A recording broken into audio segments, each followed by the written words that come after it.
Hey, what's up, boys and girls who came to YouTube with different motives but somehow ended up here? I'm going to feebly attempt to entertain you for the next few minutes. A few minutes of your life that are not refundable, and if you don't feel like paying those few minutes, please feel free to navigate away from this page now. I do not care, just the mere fact that you were here for a second counts as a view. So, I just got back from the Hollywood blockbuster ABBA musical sensation, Mamma Mia, and while I finish off the remnants of my popcorn, I invite you to watch a brief opener to this 1 hour and 48-minute film that cost me about $25 to see.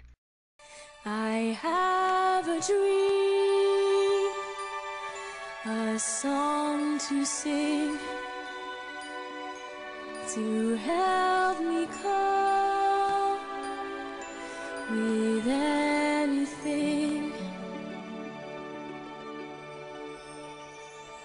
We're here for the wedding. You are expecting us. Oh my God, yeah, yes. You found him? No, well, not exactly. I found my mom's diary, and I have 3 possible fathers. And I have to tell 2 of them they're surplus, only which 2? So, as you can see, the movie stars Amanda Seyfried, that blonde chick from Mean Girls who bragged her boobs could detect when it was raining.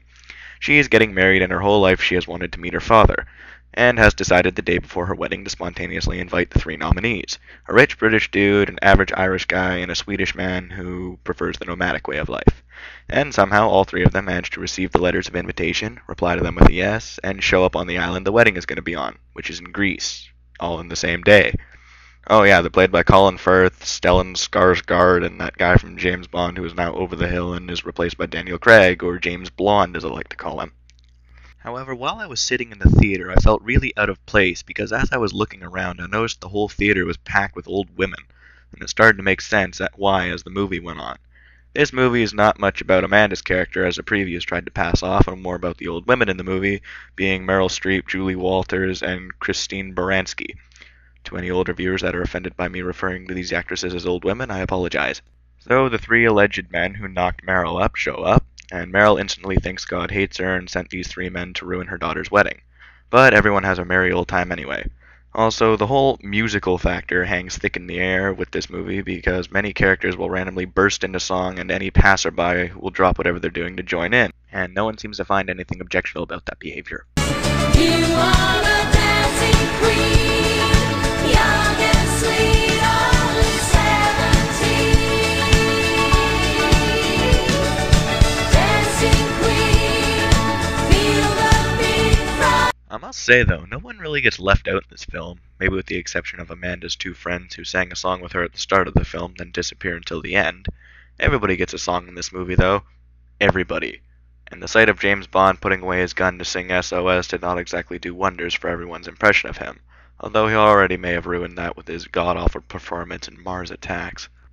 Now, as for the whole who is her father thing, I'm not going to spoil that for you, although I will say that it's never actually said who it is. No one ever took a DNA test or all that other sort of thing.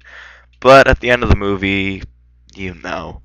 Now, what kind of review would this be if I didn't actually say what I thought of the movie?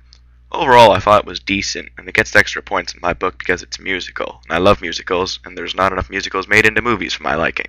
And not only is it a musical, but it's a musical featuring the music of ABBA. Who doesn't love ABBA? Don't answer that. So if you're the type who loves a good wholesome movie and doesn't need to see a slash juggler or a busty blonde sorority chicks falling out of their shirts to be entertained, I suggest you go see it, providing you like musicals, of course. But do you ever get that feeling though, where there's like this really cheesy scene in the movie, and if you're watching it with people, you almost feel embarrassed to be sitting there watching?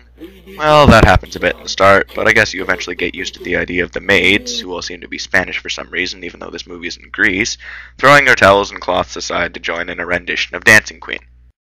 I give this movie about 4 stars, and I think you should go see it. However, this is my first review, and you may not even give a damn what I think. Also, leave a comment, let me know what you think. Perhaps if the reception of this video is positive, I'll come back another time to throw a vid together and force my opinion on you some more. By the way, The Dark Knight is incredible and you should probably go see that one too.